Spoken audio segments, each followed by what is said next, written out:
This is not to excuse bad decisions people make or trying to make everything okay for people who aren't making good decisions, but it's to suggest that are things that just have become so prevalent in these neighborhoods with people making a buck over the misery of families that are just trying to get by, that there are ways you can enlist the business community that's good for their bottom line, and it's good, obviously, for families to have those choices. So we have, as we say in Rhode Island, the Cotty brothers, Nick, Ron, and Pete. And they're like, you know how they have like these funny ads and everything, but these three guys that have had this family business are really very committed to the community, and they've made these things work. Last two areas, make work pay. Now these are things that are always controversial in communities, and the mayor, I think, had a lot of guts to try to fight with the city council over some of these things. One of them was a first source ordinance that says when there's a contract to build a building in Providence, that they want Providence residents to kind of be first up if they're qualified for some of these positions. He did not get that through the city council, nor did he get through another thing that he had some mixed feelings about, the living wage ordinance.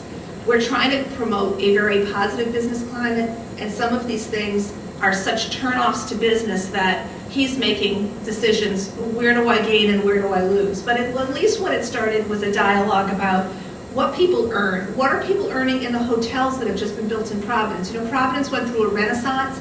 It used to be this seedy little city that people called us, in a Wall Street Journal article, a smudge on the way to Cape Cod, which I was pretty insulted about, having my hometown called a smudge on the way to Cape Cod.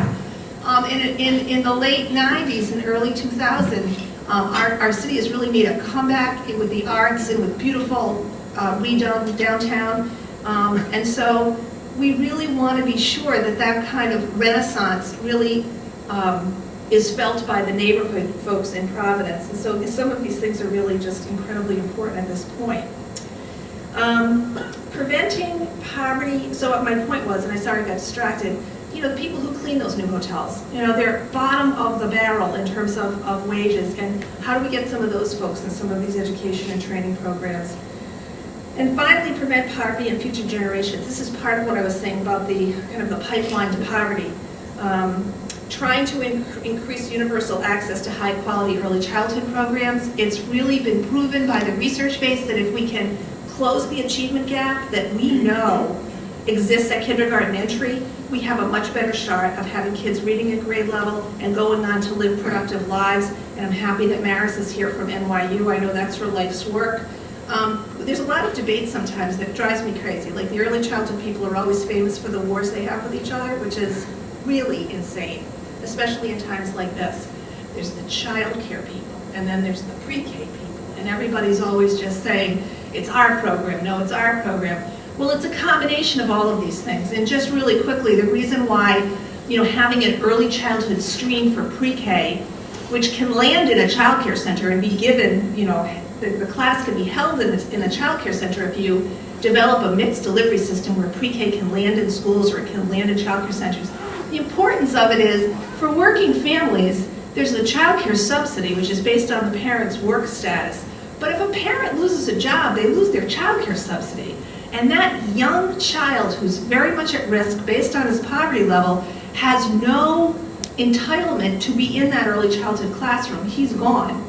So a pre-K stream, even if people have had, you know, worries about it has to be not cookie cutter bubble test, we all know that, but what pre-K does is it gives you a stream on the head of that kid that says, this 4-year-old is going to be in a program for a year that's a consistent early childhood education program, regardless of whether mom loses the job at Target. So this kind of work I know you're doing here, I know it's been a core issue of this association, and I just urge you to keep at it. And now with this stimulus package, there's some money coming down, so to ward off against the governor's cuts of these areas, it would be foolish to not take advantage of this federal money, which is going to be more than $2 billion for Head Start, more than $2 billion for child care, and this kind of innovation and quality money that I urge you to go after. Reduce teen pregnancy and provide intensive support services to parenting teens. And our recommendation was for that was let's start the nurse-family partnership, which takes very at-risk young parents and assigns a nurse on multiple visits, not just a few visits that don't matter, to really give parenting skills and a good start to that infant and that young parent. So we're well on our way with these recommendations, and it's just been, you know, what I say about this work is it's how you all feel about working with Westchester Children's Association. It's a privilege to do work with people who care so much, like you do about the kids in this community, and like this Providence Task Force did. They are just, you know, so turned on to trying to make a difference. And the other thing that was just virtually a miracle is I've been doing this work. I started the organization. I'm the executive director of 15 years ago.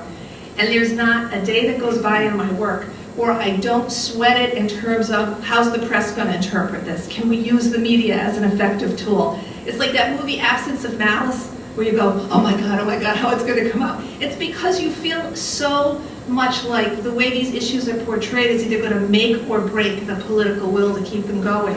And so before you leave, I will be sure that you get these articles from Providence Business News, and they're over on the table, or we can pass them around, the Providence Journal. The press really got this. And when you read these articles, you'll have the same excitement we did, that the press got it in terms of presenting these recommendations in this work as a practical way to turn the numbers around. Now, we won't know. The Providence poverty data, unfortunately, it's not quite large enough to be able, we have the American Community Survey, it's a snapshot.